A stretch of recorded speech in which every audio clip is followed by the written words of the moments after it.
पप्पू म्हणजे कोण? तर पप्पू म्हणजे स्वर्गीय द्वारकानाथ सांजगिरी. या पुस्तकामध्ये असे साधारण 60-62 लेख आहेत जे वेगवेगळ्या लोकांनी लिहिलेले आहेत आणि त्याच्यामध्ये ते व्यक्त झालेले आहेत की त्यांचे आणि सांजगिरी सरांचे संबंध कसे होते. काही किस्से आहेत, काही आठवणी आहेत.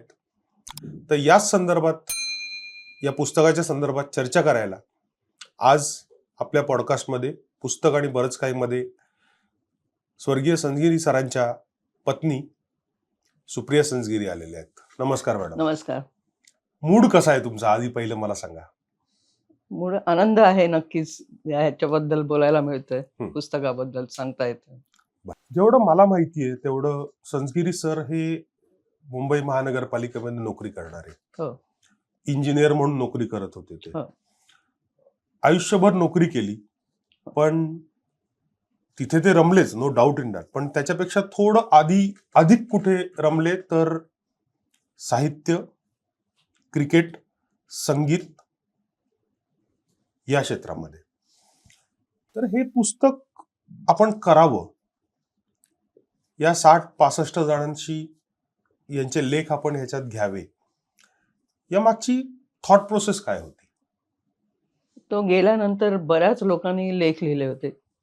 म्हणजे सगळ्या वर्तमानपत्रात आले होते. त्याच्यानंतर फेसबुकवर बऱ्याच त्याच्या चाहत्यांनी लिहिलेले होते. काही तर मला माहितीही नव्हते की राजकारण्यांनी पण बऱ्याच लिहिलं होतं. ते मला कोणी कोणी लेख पाठवले.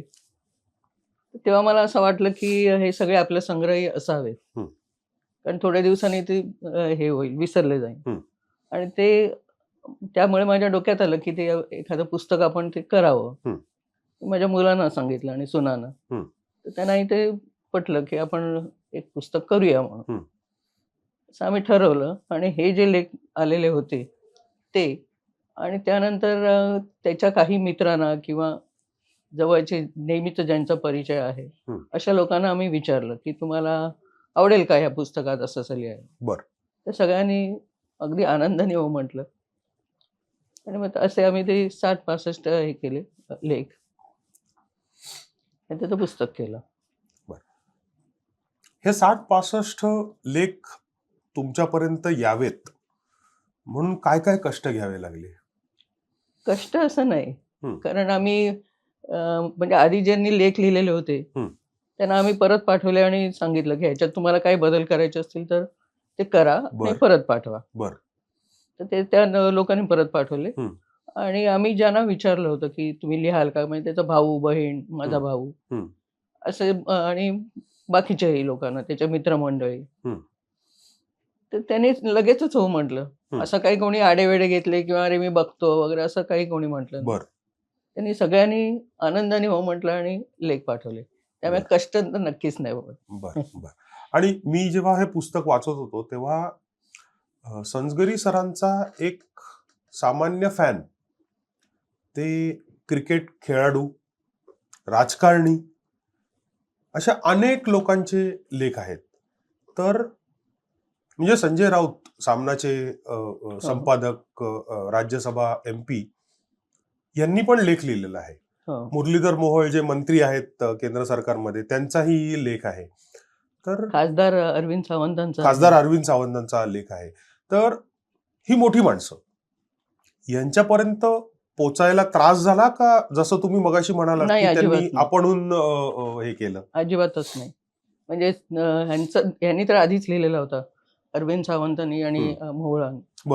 आणि संजय राऊतची आणि माझ्या नवऱ्याची जवळजवळ 40-45 वर्षाची मैत्री होती. त्यामुळे मी त्याला फोन करून सांगितलं की तुम्ही लिहाल का? त्यांनी हो नक्की लिहितो. त्यांनी 4 दिवसात मला लेख लिहून पाठवला. ते मला परत आठवणही नाही करायला लागली. फॅन्टॅस्टिक. कारण ते एवढे बिझी असतात, पण त्यांनी 4 दिवसात मला तो लेख पाठवून दिला. त्याच्यामुळे म्हणजे आनंद वाटला की असं कोणी आडेवेडी घेतली नाही किंवा अरे बघतो मी, जमलं तर देईन, असं कोणीही म्हटलं नाही.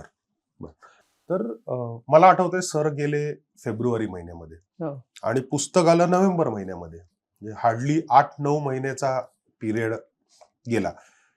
तर कधी ठरवलं की हे आपण पुस्तक करूया म्हणून? साधारण एप्रिल मे मध्ये मला असं वाटलं की हे सगळं आपलं संग्रही असावं, जे ऑलरेडी लेख लिहिलेले आहेत ते. हं. मग माझ्या मुलांना आणि आमच्या मित्रांना असं वाटलं की बाकीच्यांनाही सांगावं आपण, त्यांच्याबरोबर ज्यांची रोजचा कॉन्टॅक्ट आहे बरोबर. किंवा खूप मैत्री आहे, हं. अशा लोकांनाही आपण सांगावं, विचारावं की हं. असं विचारलं आम्ही. हं. तर ते सगळ्यांनी तेव्हा हो म्हटलं. बरं. मग ते सगळ्यांचे लेख येऊन हं. ते सगळं प्रोसेस व्हायला आणि मग आम्ही ठरवलं की ते 15 नोव्हेंबरला त्याचा वाढदिवस 75वा, बरोबर. त्या दिवशी आपण ते पुस्तक करूया. पण लेख जेव्हा येतात तेव्हा ते रॉ फॉर्मॅटमध्ये असतात, त्याच्यात असंख्य चुका असतात. याच्यामध्ये मला तसं काहीच दिसत नाहीये.